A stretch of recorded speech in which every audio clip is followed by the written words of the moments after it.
poser des questions. Les questions sont restées dans leur gorge. Et ce soir, voilà, Papa Fena qui est là. Donc, levez juste simplement la main.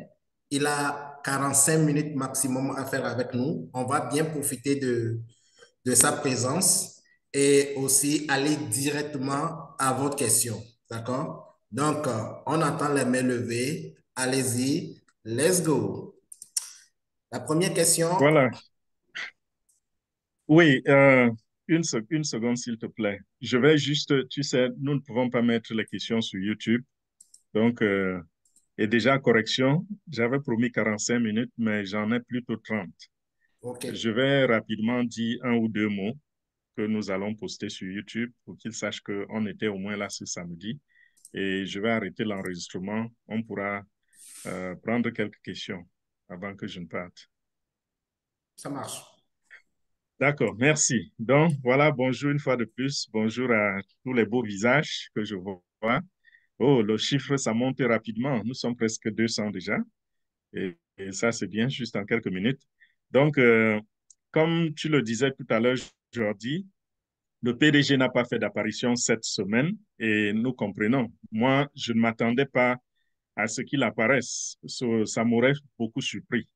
Je crois que c'est probablement la semaine prochaine qu'on peut espérer voir son visage. Parce que dans les semaines antérieures, il nous a dit à quel niveau il se trouvait avec le management, avec les progrès techniques, avec tout ce que nous avons détaillé la semaine dernière, puisque la semaine dernière, c'était essentiellement, les mises à jour étaient essentiellement basées sur le côté technique et on parlait de la récupération des données, on parlait du code source, euh, ça, c'était les bonnes nouvelles que nous avions. Et l'essentiel disait que les codes sources ont été récupérés, les données ont été sécurisées à 100%. Et j'ai expliqué ce que cela voudrait dire. Ceux qui n'ont pas écouté et qui n'ont pas eu la chance de regarder la vidéo, vous pouvez toujours aller sur ma chaîne, Fernand Kouete, et vous allez voir la vidéo de la semaine dernière qui donne tous les détails sur ces deux éléments. Cette semaine, je sais qu'il y a quelque chose qui a attiré, qui a retenu l'attention de beaucoup. Certains ont compris et étaient joyeux, d'autres n'ont pas compris et étaient inquiets, comme d'habitude. Ceux qui ont compris et qui étaient contents, c'est parce qu'ils sont habitués à ce genre de choses. Ils savent que quand on a ce genre de signes, ça voudrait dire nous sommes en train de faire des opérations techniques. Il s'agissait du signe onpassif.com. Vous savez que depuis le coup que les gens nous ont fait, onpassif.com avait été remis en ligne pour qu'au moins par là, on puisse encore regarder dans notre vitrine.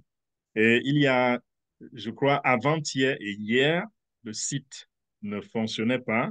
Et c'était simplement dû, n'est-ce pas, aux travaux. Et vous savez que onpassif.com et l'écosystème sont intégrés dans au moment où nous allons nous remettre en ligne avec l'écosystème, sachez qu'on pourra partir de onpassif.com vers l'écosystème, tout comme on peut partir de l'écosystème vers onpassif.com. Donc, les deux plateformes sont intégrées. Ils forment une entité. Alors, il est impossible de travailler sur l'écosystème, faire le transfert des données, migrer les données sans que cela n'affecte jamais onpassif.com. Donc, c'était une bonne chose, c'était encourageant, c'était intéressant. Le PDG n'a pas dit euh, pourquoi le site était hors ligne, mais de notre interprétation, nous comprenons juste que c'est l'immigration de données, aussi simple que cela. Et il y a des gens qui se sont également euh, inquiétés et ont contacté certains leaders. H a reçu beaucoup de messages, il a reçu beaucoup d'interpellations par rapport à cela. Et tout ce qu'il donnait comme réponse tout le temps, c'était que nous sommes au courant et nous sommes en train de travailler.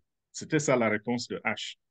Donc, certains pensaient que peut-être c'était une attaque ou alors peut-être on est en train de disparaître ou je ne sais pas trop quoi, mais le PDG n'a cessé de dire, soyez tranquille, nous sommes en train de travailler.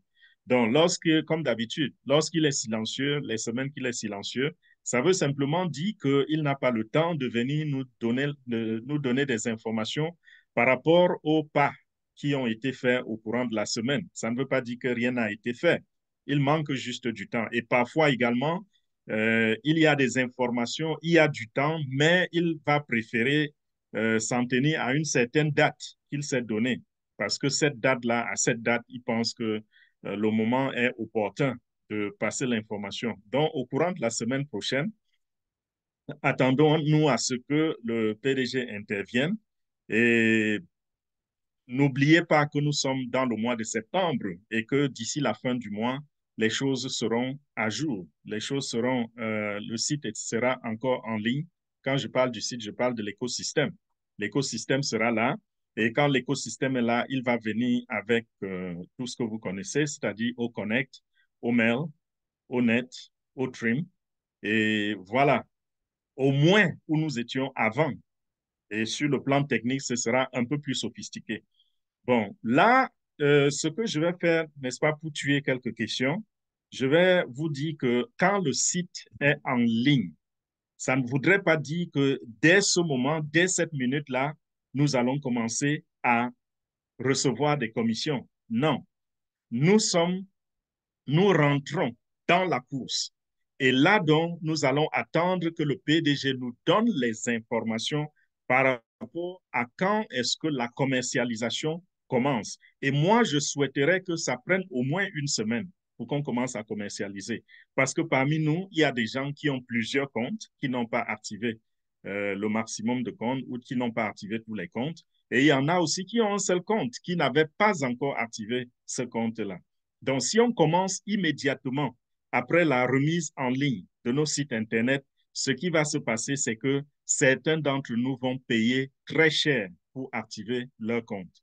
Parce que, rappelez-vous, lorsque la date du 24 juin était arrivée, cette date négative que nous n'oublierons jamais, quand c'était arrivé, les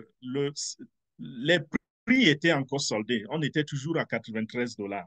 Et nous savons que quand les choses vont changer, ça ne va plus coûter 93 dollars pour activer les comptes. Donc, si on se remet en ligne, ou alors avant même qu'on ne se remette en ligne, ceux qui n'avaient pas encore activé leur compte, qu'ils sachent que ils ont le devoir de le faire le plus tôt possible pour bénéficier des mêmes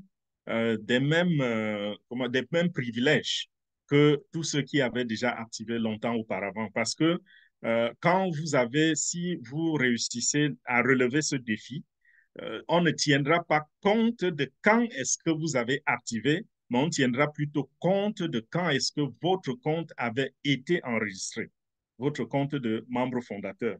Parce que vous savez, on a commencé à enregistrer, c'était de 2019 jusqu'à 2022, n'est-ce pas? Et 2018, pardon, désolé. De 2018 jusqu'à 2022. Et l'âge du compte de membre fondateur compte également. Donc, rattrapez-vous en vous rassurant que vous n'allez pas être bousculé en arrière parce que vous avez activé votre compte en retard. Donc, voilà pour l'essentiel. J'espère que ça a pu couvrir quelques questions qui allaient être posées tout à l'heure. Je dis cela parce que je n'ai pas beaucoup de temps, donc il me reste combien de minutes? À peu près 20 minutes. Donc voilà, je vous remets le micro et soyons patients, soyons comme d'habitude dans l'attente et rappelons-nous que la meilleure formule de notre Connect est en train d'arriver, meilleure formule sur le marché. Et cela a déjà été démontré avant que le site ne soit mis hors ligne. Nous savons que dans le domaine de l'audio, de la visioconférence, nous sommes la locomotive sur le marché. Donc, ceux qui ont été, comment je dirais, euh, impatients de voir cela arriver, ce n'est plus qu'une question de jour. Donc voilà, merci, merci Jordi, je vais arrêter l'enregistrement.